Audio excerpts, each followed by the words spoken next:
રાજકોટ તાલુકાની પીપળિયા ગામે ગૌરી ઇંગ્લિશ સ્કૂલના નામથી ચાલતી એક શાળામાં એલસી બાબતની જે ફરિયાદ આવી હતી તેમાં તપાસ કરતા આખી સ્કૂલ જે છે એ માન્યતા વગરની ચાલુ હતી તેવું ધ્યાને આવ્યું છે.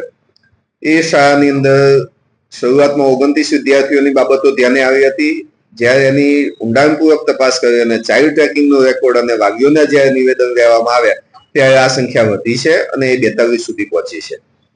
જે છે એટલે ગઈકાલે 24 વિદ્યાર્થીઓએ પ્રાથમિક શાળાઓમાં જુદા જુદા ધોરણમાં અને 11 વિદ્યાર્થીઓએ આંગણવાડીની અંદર એડમિશનની પ્રક્રિયા પૂર્ણ થઈ છે. શાળાના જે 4 વિદ્યાર્થીઓ છે એ માટે અમે ડીઓ કચેરીમાં જિલ્લા શિક્ષણાધિકારી સાહેબશ્રીને એનું લખાણ મોકલી આપેલું છે, જેથી બાકીની જે કાર્યવાહી છે જે માધ્યમિક શાળાના વિદ્યાર્થીઓ છે એ માટેની કાર્યવાહી જિલ્લા શિક્ષણાધિકારીશ્રીને કચેરી દ્વારા કરવામાં આવશે.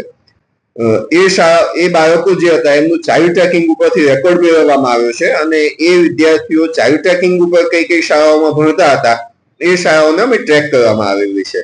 છેલ્લે એની અંદર ગ્રેસ ઇંગ્લિશ સ્કૂલ, નક્ષત્ર સ્કૂલ, રામકૃષ્ણ વિદ્યાલય જેવી શાળાઓના અંદર ભણતા હતા તેવું અમારા ધ્યાને આવેલું છે.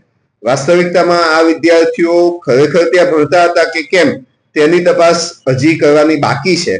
તેમજ હવે પછીનું અમારું જે આગલું સ્ટેજ છે એ જે ગૌરી શાળાના સંચાલકો છે તેની સામે પોલીસ ફરિયાદ કરવાનું રહેશે.